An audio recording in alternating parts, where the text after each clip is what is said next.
আমাদের প্রত্যেক পেশার প্রত্যেক শ্রেণীর মানুষ আমাদের কড়া গন্ডায় তার মজুরিটা নিয়ে ফেলে, তার নির্দিষ্ট বেতন ঠিকঠাক করে টাকা পয়সা নিয়ে তারপরে কাজে নামে।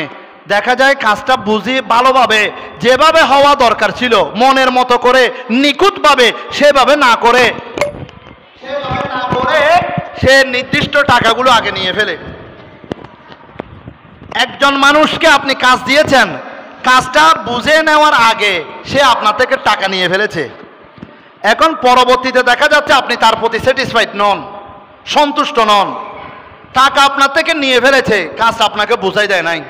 এখন দ্বিতীয়বার ডাকলে সে বিরক্তিবোধ করছে, দ্বিতীয়বার বললে সে নাকঝাড়াঝাড়ি করছে, অথচ সেও জানে সে কাজটা ভালোভাবে করে নাই। এগুলো এর মধ্যে আল্লাহর ভয় নাই, ভীতি নাই। এই আমাদের চট্টগ্রাম নিউ মার্কেট এগুলি থেকে চাইনা জিনিস মানুষ কিনে ঘরে এনে খারাপ হয়ে দিলে সেকেন্ড বার আর ফেরত দেন। এগুলি মুত্তাকির কাজ নয়, পরহেজগারের কাজ নয়। প্রত্যেকটা কাজে আল্লাহর ভয় থাকতে হবে, তখন তিনি মুত্তাকি। আমাদের সমাজে বিয়ে কেন ভাঙে জানেন? বিয়ে এই জন্য ভাঙে, মেয়ের পরিবার মেয়ের ভরণ পোষণ নিশ্চয়তার জন্য ভবিষ্যৎকে কেন্দ্র করে একটা বড় অ্যামাউন্টের একটা মহারণা ধরে, বড় ধরনের একটা মহারণা ধরে।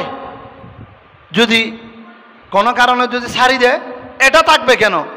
এই নিয়ত তো আমাদের পূর্ববর্তী বাপ দাদা চৈদ্য গোষ্ঠীর কাছে এই নিয়ত ছিল না।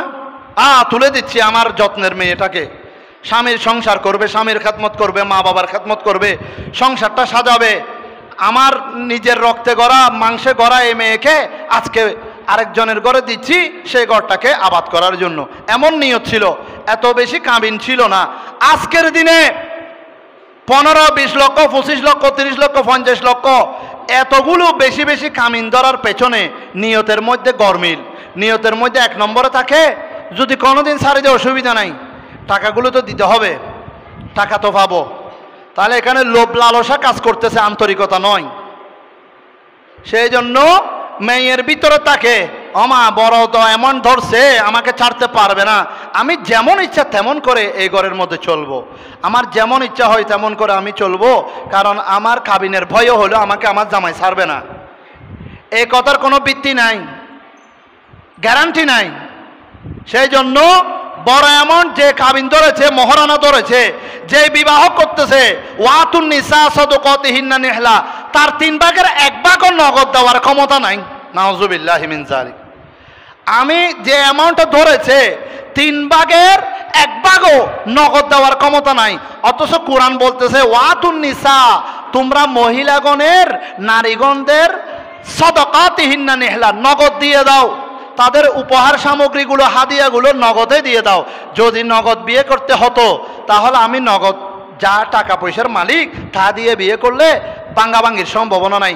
কারণ ওই যিনি বিবি হয়েছেন, বউ হয়েছেন, সহধর্মণী হয়েছেন, মোহতারামা হয়েছেন, উনি বলবেন আমাকে তো উনি হালালভাবে নগদ টাকা দিয়ে বিয়ে করেছে, এই সংসারকে আমাকে জান প্রাণ দিয়ে সুন্দর রাখতে হবে, রক্ষা করতে হবে, সবর করবে, ধৈর্য ধারণ করবে। নিয়তে থাকবে ভালোটা, খারাপটা নয়। যে কোনো বিনিময়ে আমাকে সংসারে সুন্দর করে চলতে হবে। এখনকার বিবিদের স্বামীর বাড়ি ভালো লাগে না, শ্বশুর বাড়ি ভালো লাগে না, 2 দিন পর পর বাপের বাড়ি দৌড় মারতে হয়, গিয়ে আজে বাজে কথা বলে সকলের মান সম্মান নষ্ট করে। সবর, প্রত্যেক পরিবেশে প্রত্যেক জায়গায় একটা বিবাহ দিয়েছেন, নতুন পরিবেশে গিয়েছে, খাপ খেতে মিলেমিশে থাকতে বছর 1.5 বছর লেগে যাবে, বিভিন্ন রকমের কথাবার্তা হবে। কারণ একটা পরিবেশ থেকে আরেকটা পরিবেশে গিয়েছে। এক বিরিয়ানি প্রত্যেকদিন যেখানে ভালো লাগে না, এক জায়গায় যেরকম সুবিধা লাগে না, তো একটা নিজের বাপের ঘর থেকে ওইখানে গিয়েছে, নতুন জায়গায় সেটেল হতে সময় লাগবে। এই সময় ধৈর্য ধরো না, অপেক্ষা করো না। কারণ মাঝখানে তো ওই বড় অ্যামাউন্ট মহারানা একটা কাজ করে, মা বড় অ্যামাউন্ট চলে আবিদি, চোখ মুখ খাড়ি বন্ধ করি, কিছু হইলে জ্বালাইলে এনে লাল কাঠ দেখায় চলে আবিদি। তো এরকম কুমন্ত্রণা, খারাপ শিক্ষা, পারিবারিক অশিক্ষা পাওয়ার কারণে আজকে আমাদের সংসারগুলো বেশি ভাঙতেছে। যদি একটা বাচ্চার মা হয়, 2টা বাচ্চার মা হয়, মাঝখানে পরে বাচ্চাগুলো নিঃস্ব অসহায় হয়ে যায়, অভিভাবক খারাপ হয়ে যায়, এগুলি কষ্ট পায়, এটা বাস্তব চিত্র। তো সব কিছুর জন্য দায়ী হচ্ছে নগদ মোহরানা। নগদ মোহরানার 3 ভাগের 1 ভাগও যে স্বামীর জন্য বিবাহের জন্য ধরেছে, নির্ধারিত করেছে, 3 ভাগের 1 ভাগ দেওয়ার ক্ষমতা নেই। নগদে 3 ভাগের 1 ভাগ দেওয়ার ক্ষমতা নেই। এটা কখন বোঝা যায়? যখন সারাসারি হয়ে মামলায় চলে যায়, তখন বোঝা যায় নগদ কতটুকু দিতে পারবে।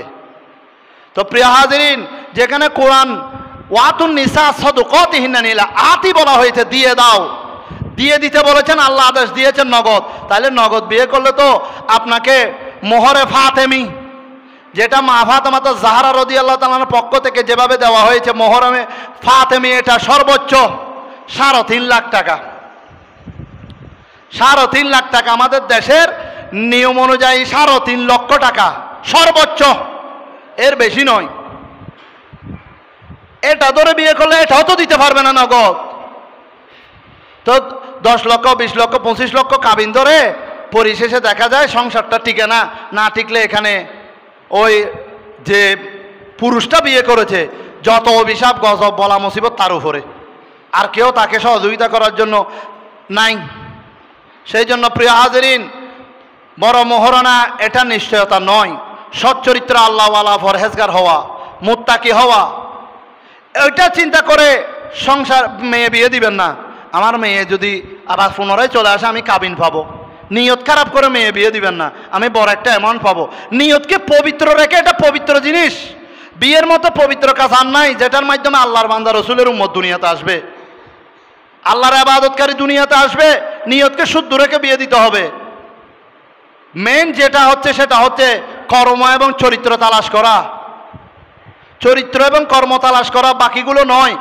মেয়ের দিক থেকে মেয়ের খানদান, মেয়ের দাদার খানদান থেকে নানার খানদান তালাশ করা, এগুলি গুরুত্বপূর্ণ বিষয়। এখানে কাবিন টাবিন এগুলি আনুষ্ঠানিক, এগুলি মারামারির কারখানা, এগুলি দ্বন্দ্ব করার জন্য, টানাটানি করার জন্য, একে অপরের সম্পর্ক নষ্ট করার জন্য। কাবিন নামাটা হচ্ছে বিয়ে ধ্বংসের মূল। অতিরিক্ত কাবিন নামা বিয়ে ধ্বংসের মূল। আল্লাহ আমাদেরকে বোঝার তৌফিক দান করুক। এই কথা